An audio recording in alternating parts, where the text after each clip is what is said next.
and I am the proud principal of River City Early College, and we're so honored to have such a special guest. I'm not going to let you know who that is. I'm going to have a couple of students come up, but I will tell you that I was very happy to get a signed copy of one of his books. So I'm going to have two of our student leaders come up and tell you more about our guest.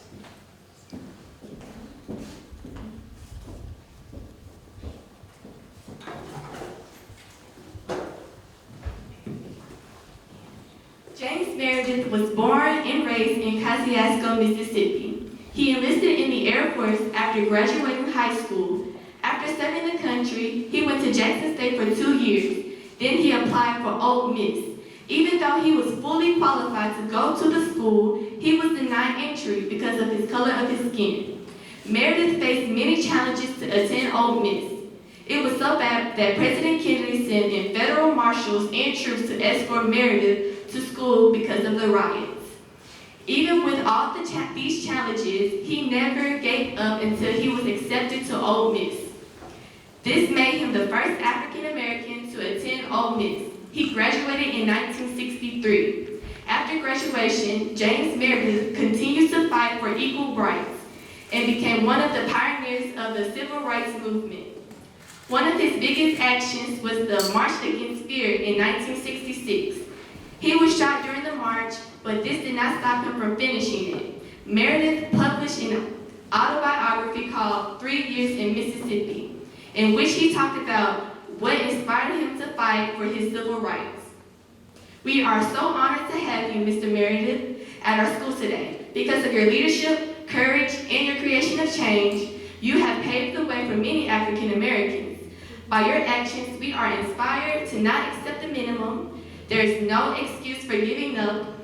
It is never too late to make a change. Please join me in welcoming Mr. James Meredith.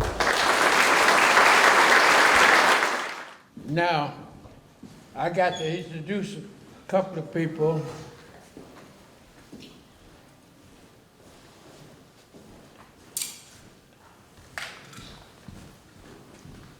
It was between 8 and 10 years ago. I came to Vicksburg and made a speech.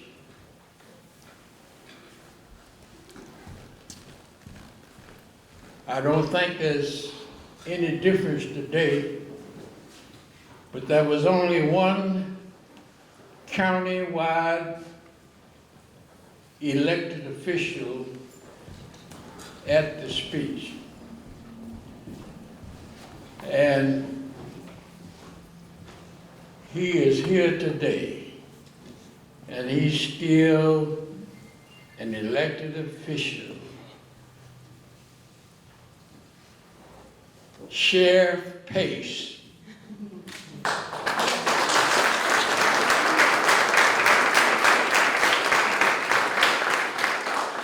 What's really important about him is he's the reason I'm here 8 or 10 years later.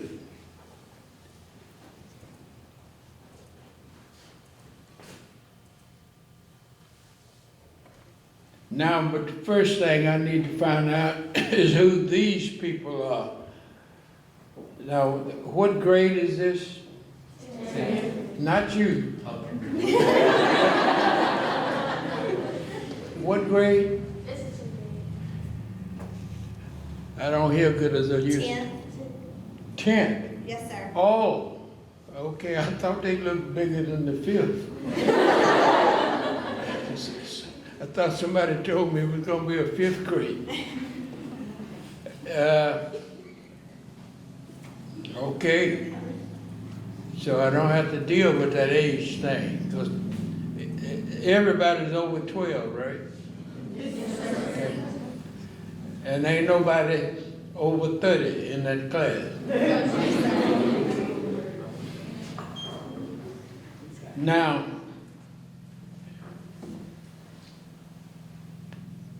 every time I have spoken to students,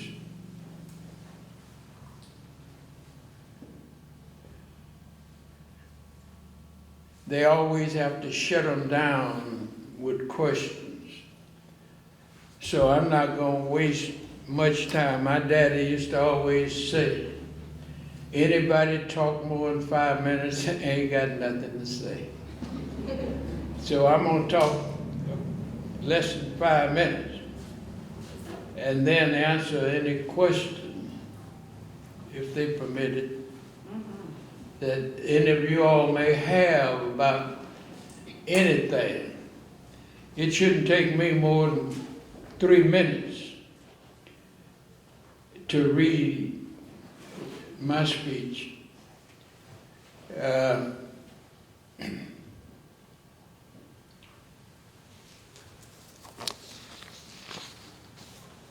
Ooh, I had to put my glasses on.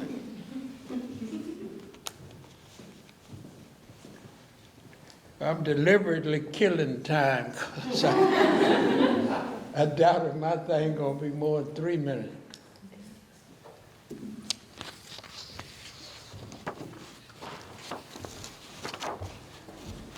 But I'm also doing something else. When I was in the 5th grade, I thought I knew more than anybody in the world. And by the time I got to the 10th, I was sure that was the case. So,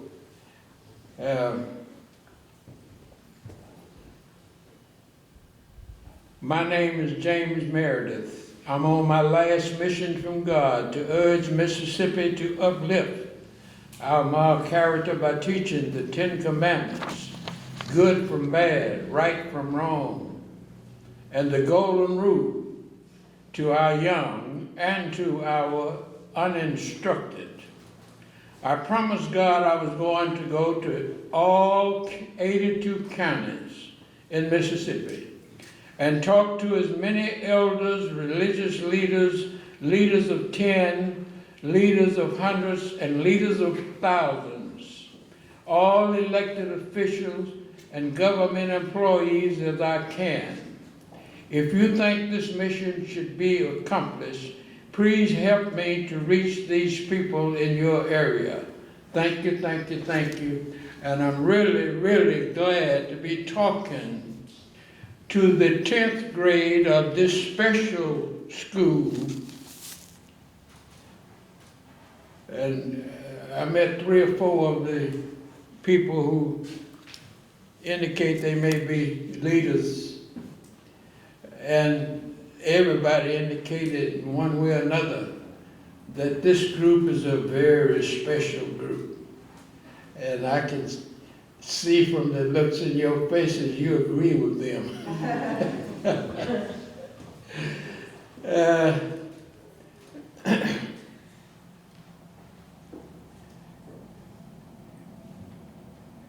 I'm trying to decide, I think my 5 minutes up. I'm trying to decide whether to throw in my propaganda or fit it in between your questions. But I will do my promotion. You know, she's held up my book a couple of times.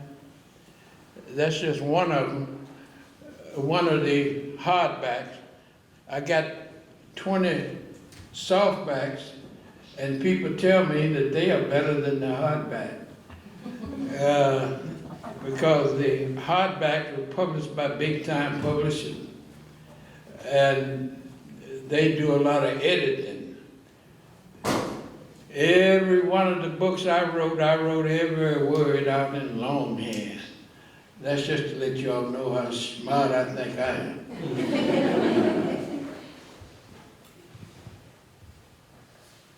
Okay. Somebody has bought a couple. I think I've signed 4.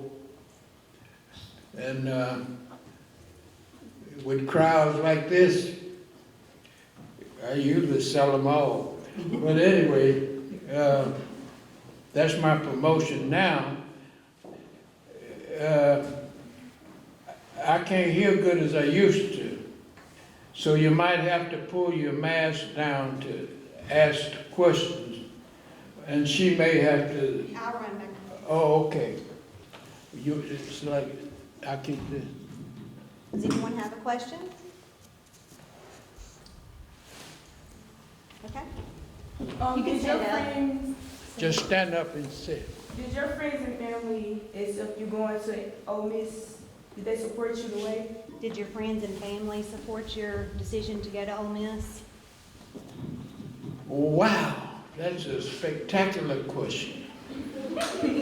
Because I usually take everybody's credit that I can. But quite frankly, the two people that supported me the most, as a matter of fact, it was my father's idea and plan that I followed. As a matter of fact, I got out of the military in 1955. That was 5 years before I actually went to go to Ole Miss at my father's urging. But he decided that the time wasn't right because that was the same year they ruled in the Brown case in Kansas, where they said that segregation was unfair to blacks and should no longer be the law of the land. And I went back in the military, spent another 5 years, and got out in 1960. And it was my father who negotiated and advised me on how to deal with Mississippi. But the main thing, I credit him with keeping me alive, because what Mississippi did was kill enemies. Anybody that threatened to change the system in Mississippi simply disappeared in the bottom of a lake. They was found hanging from a limb on a tree. So now that don't sound good. But the truth is the light. Thank you for that question. Anyone else have a question? Yes, you can stand up. What inspired you to go to Ole Miss? What inspired you to go to Ole Miss? Wow.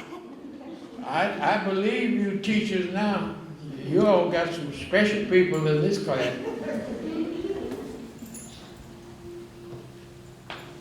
Oh boy, I might take longer than a minute to answer that.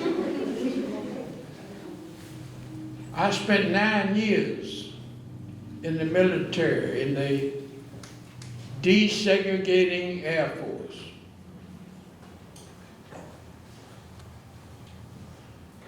The desegregation of the military, in my view, was the most important thing ever happened in this country to bring equality closer to a reality. In 1948, President Harry Truman issued an order to the military services, the Air Force, the Army, not the Marines, and the Navy, to submit to the federal government plans to desegregate. You understand, everything was segregated prior to the 1954 Supreme Court decision. I mean, legally segregated. I mean, everywhere in America. Hard to perceive now. People don't talk about it. But I guarantee you, anybody older than me know the truth.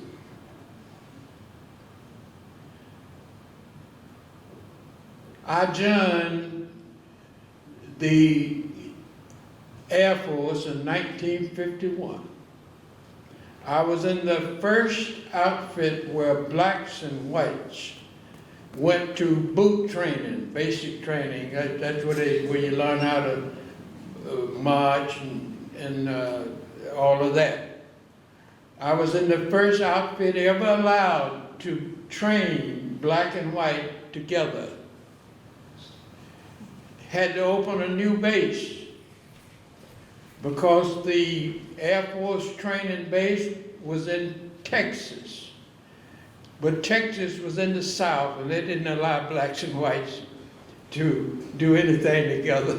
So they couldn't go into the military and learn how to count cadence together. They had to open a new base in New York. And I was in the first group of blacks and whites to ever train together. I spent 9 years in the military. And every assignment I had was in an outfit that had never had a black before. Most of the time, I was the only black, including the last 3 years, which was in Japan. And I not only was the only black in the outfit, I was the only American. Because all the other people in the outfit were Japanese, and that was the first time that they had allowed Japanese to do work for America. You know, that's the way war is. I mean, but they decided after 12 years, I believe, that the Japanese could do work for the Americans, but they had to have an American supervisor. And so they sent me over there to supervise the Japanese. And of course, they all knew more about the job they were to do than me. And all I did was play God. Shoot, what are y'all laughing about? I had the lowest handicap on the court.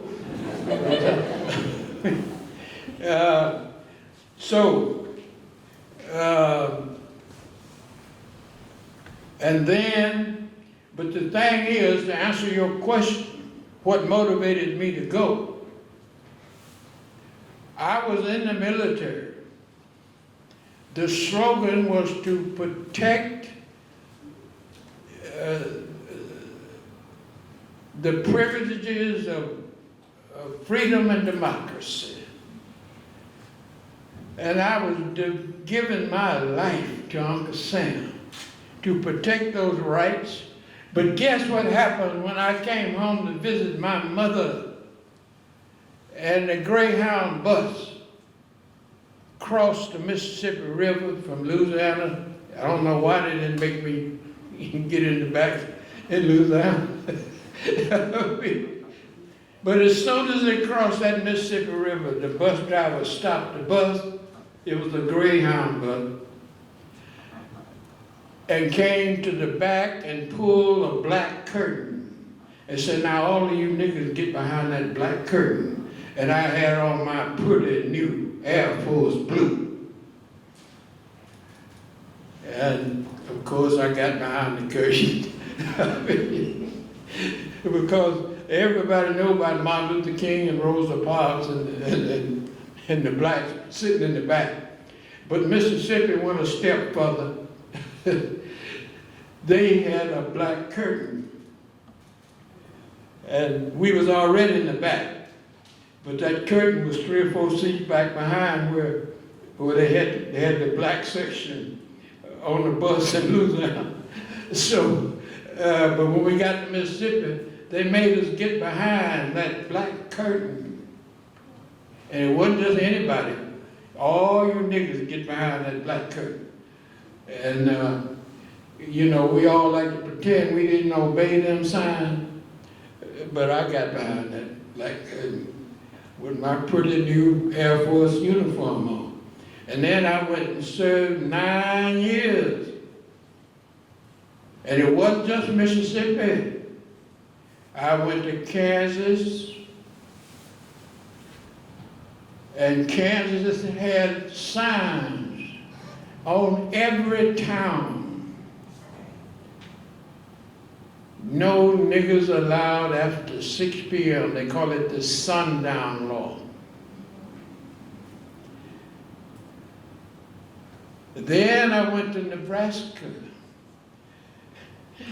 They treated blacks so bad in Nebraska, I ain't gonna even talk about that. But then I went to Indiana, and that was 1955.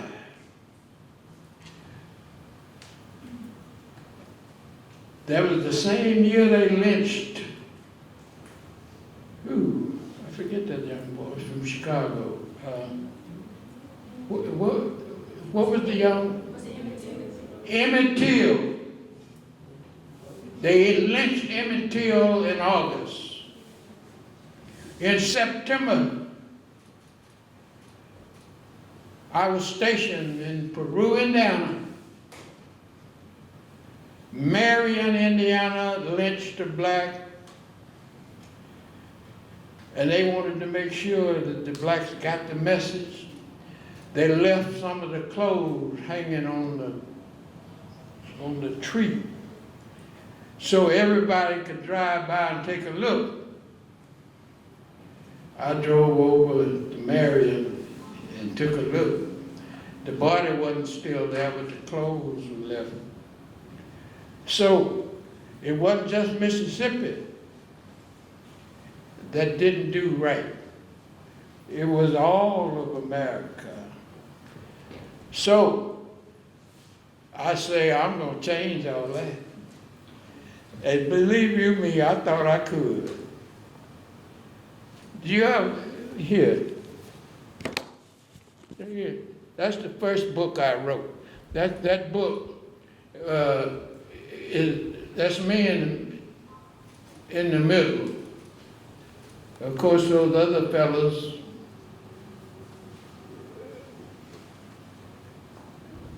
are federal marshals.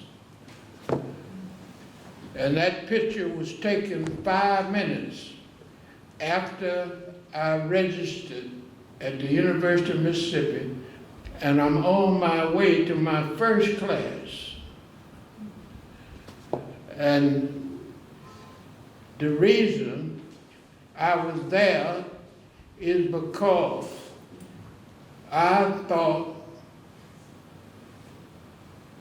that everybody should enjoy those rights and privileges that I gave my life 9 years.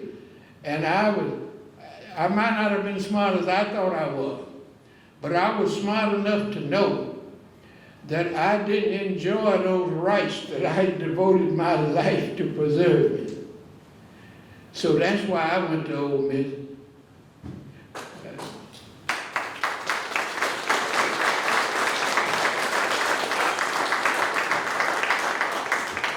I ain't gonna get no more long-winded answers. Did you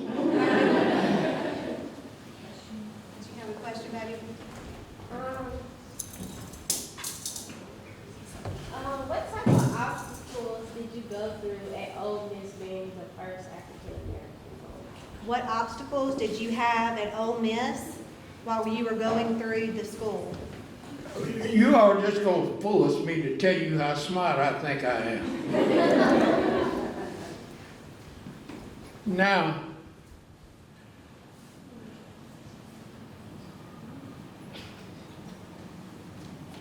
I don't know if Sheriff Pace, I'm pretty sure he was not old enough, but I will ask him a question, but just to put him on the spot. Are you familiar with the book Sons of Mississippi that was written about the 7 sheriffs that was up at Ole Miss? I've never read it, but I know what you're talking about. But you know about the book. Now,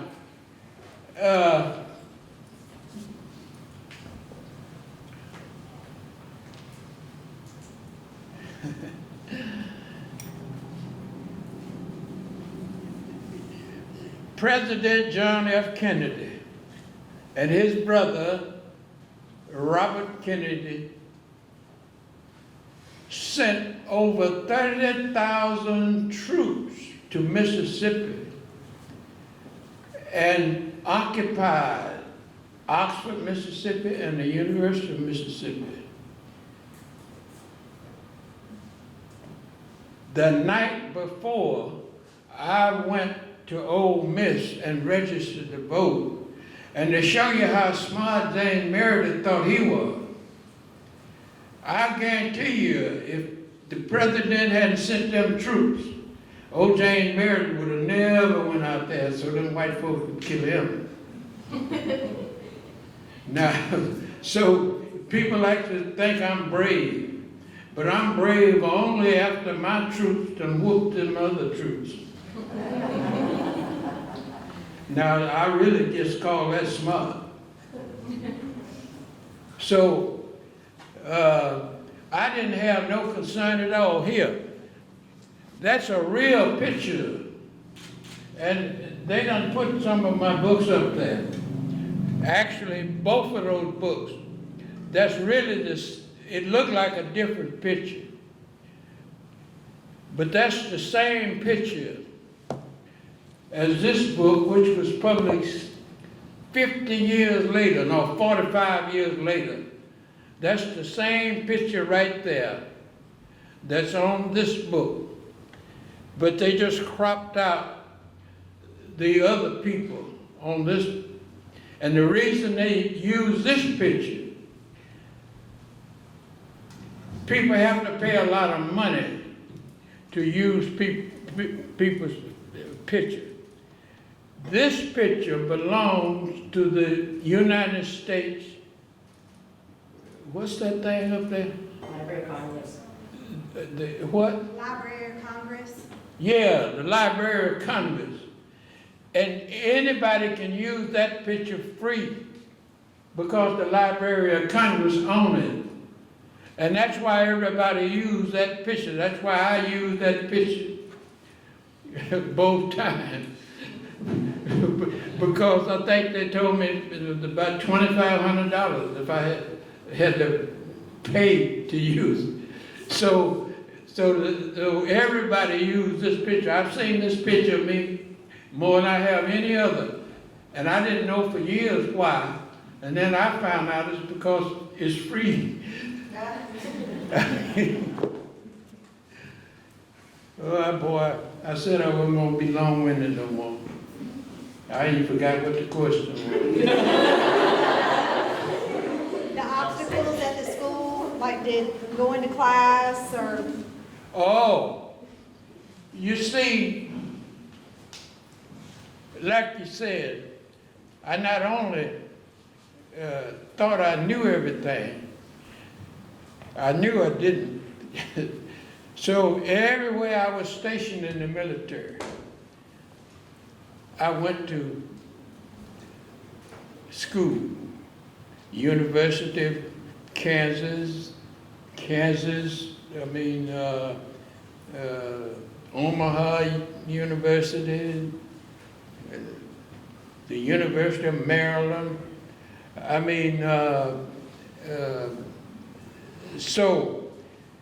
And what I had learned about teachers, and I imagine you all know that already since you're in this school, every teacher wants the student to learn what they're teaching. I ain't never had a teacher that was gonna do me wrong, and I ain't never thought one at Ole Miss was gonna do me wrong.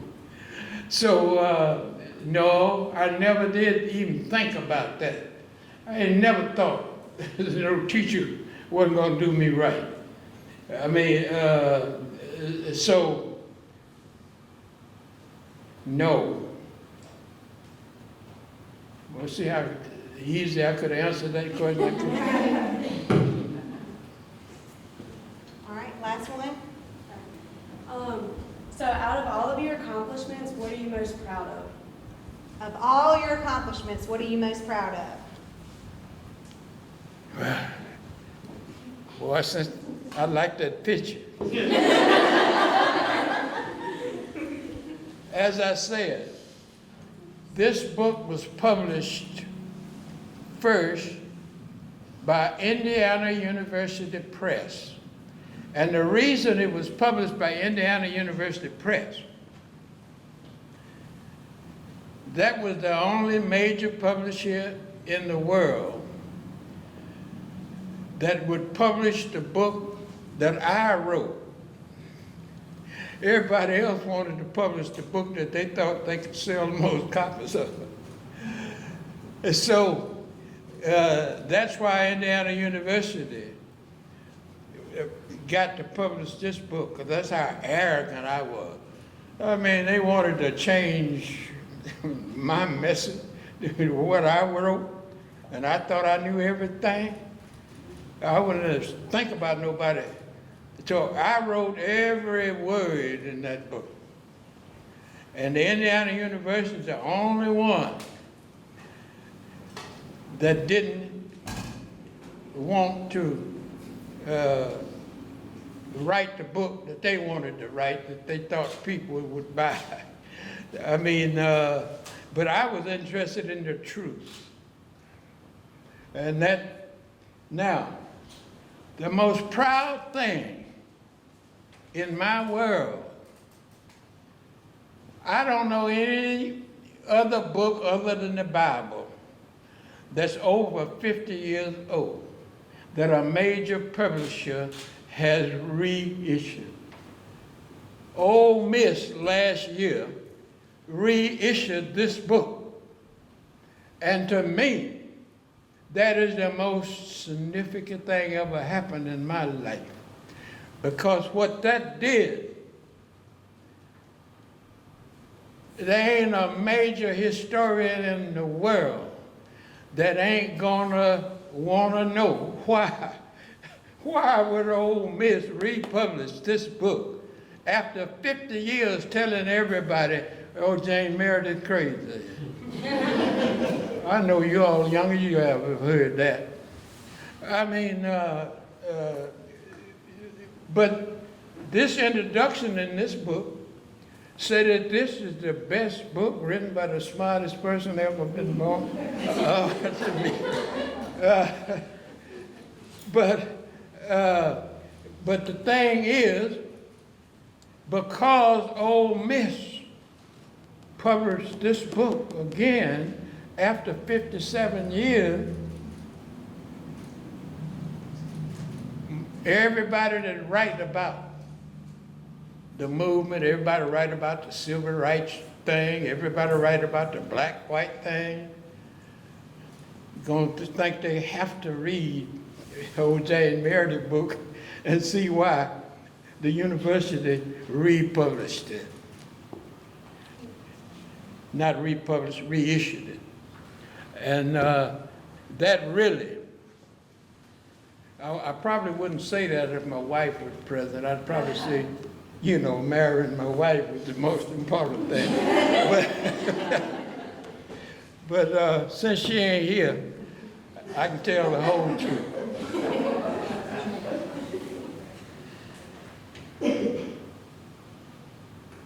Yes, sir. What's your favorite Bible verse? Yes, ma'am. Which is Favorite Bible verse. What is your favorite Bible verse? You have several on this. you forced me.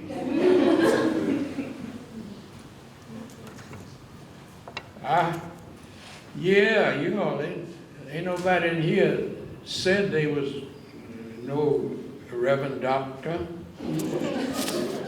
So I'd be surprised if there ain't any in here.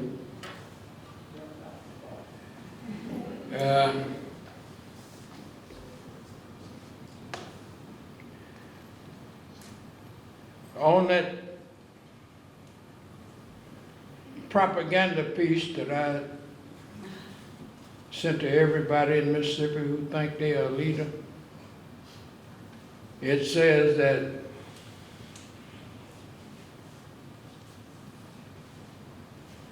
number 2, the purpose is to organize a Bible Society reading group in each county.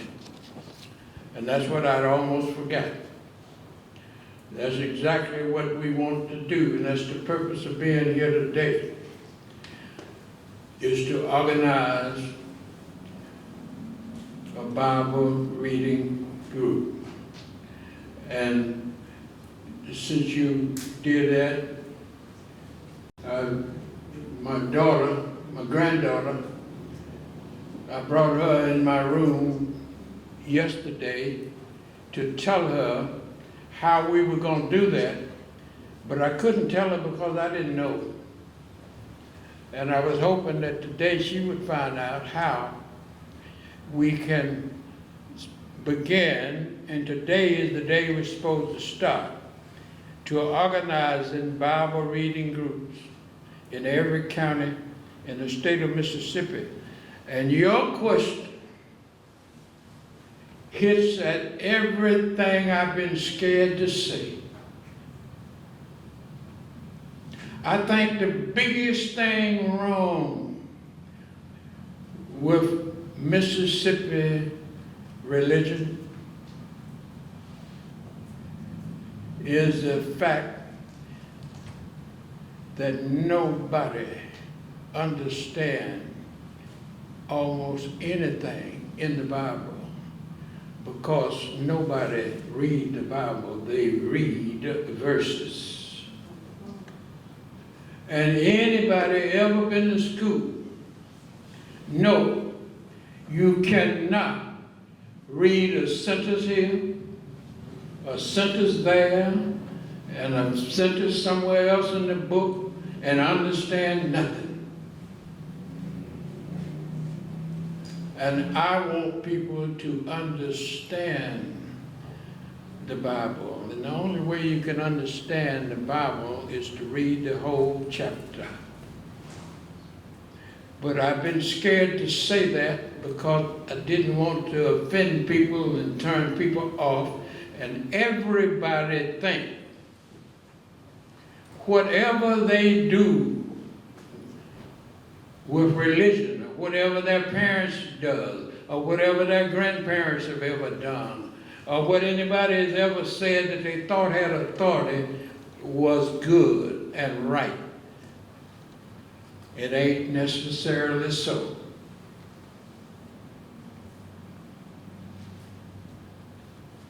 I think I better shut my mouth. I love attention, but I don't like silence. Somebody in the back. Okay, I have a question. So knowing what you went through to seek an education, what would you tell kids today who have such easy access to education? How would you tell them to value the opportunity that they're given? How do you tell students to value the opportunities that they're given now with education? You don't.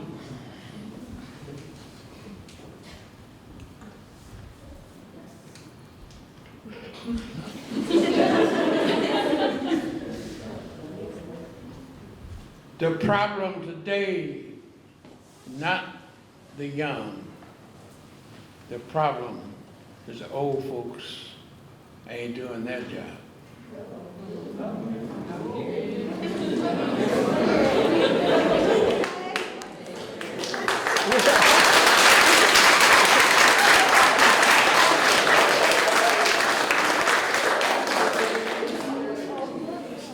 And one thing, I'm smart enough to know how to leave well enough alone. Yes, sir. But I believe you. I think she one of the ones told me how smart you all were. Getting a full college degree when you finish high school. Man, I had to hear that 5 or 6 times before I thought they wasn't lying to me. I mean, look. When I came to Jackson State in 1960, they had a special program they allowed smart students to skip 12th grade and enter college. They cut that out pretty quick. They didn't let it go on but a little while before they cut it out. But I don't know what lie I was fixing to tell. That's like little God. When you know I'm fixing to lie, he made me forget what I was going to say. We want to present you with a gift that's back here. There are personal notes. Notes? Personal notes from our students and Wow. a goodie bag because it is so inspirational for our students to hear You mean your there's something to story. eat in there? We didn't put anything in here to eat, but we can get you something. I'm just thankful that you I came was to going to speak. say I looked for something to eat and didn't see it. But thank you. I want them to see you and know that everything is doable in their lives. And you are such an inspiration. And I appreciate you choosing our school to come and speak to. I want to apologize to these old folks, but I couldn't resist. You notice that applause I got when I put a whooping on the old folks?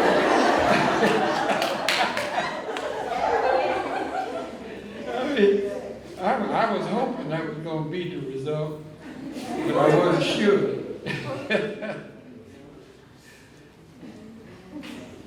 But my final word,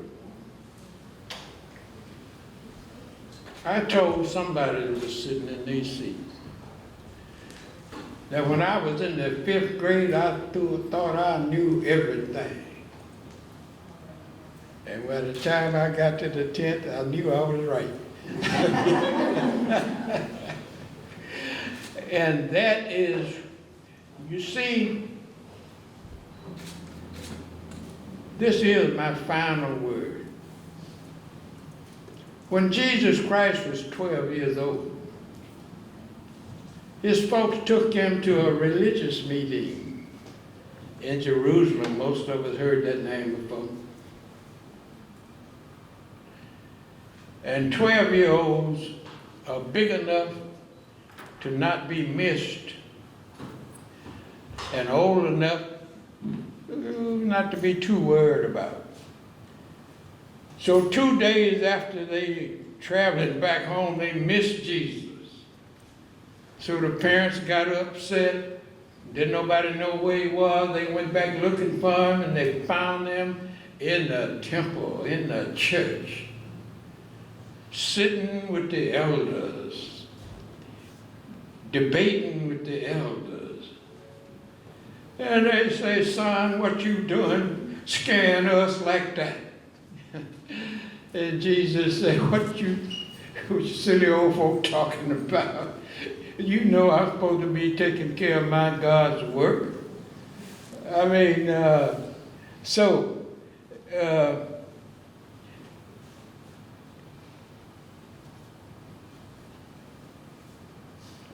young people are the only people that can make the changes that they see that need to be made happen. Old folks have to stick with the status quo. Young folks can do whatever they want to do, that they think is right or wrong, and they usually deal with the wrong. But I guarantee you, if you know something that needs to be done right, and you do it, you can get away with it. Bye.